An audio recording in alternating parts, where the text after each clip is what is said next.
So yeah, quick look back on Newcastle United's 2-0 win at West Ham. Final sort of look back at it really. I think you look at the performance and the result, and all the boxes were ticked.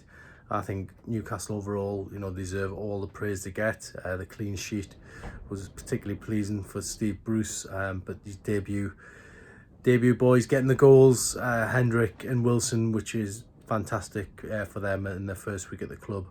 I think one of the things Steve Bruce mentioned after the game was he said he doesn't want to get carried away, and I think that's a very sensible approach because Newcastle are going to have some very difficult tests ahead of them. You look at that Liverpool-Leeds game, and the pace of that game was absolutely frightening.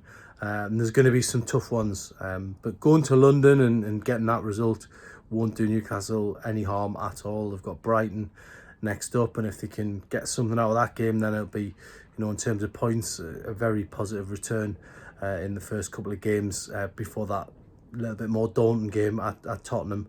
Although they did win there last year, so we give them a bit of credit for that. So hopefully they can do something similar to that. But realistically, it's going to be tough. The games are going to get tougher.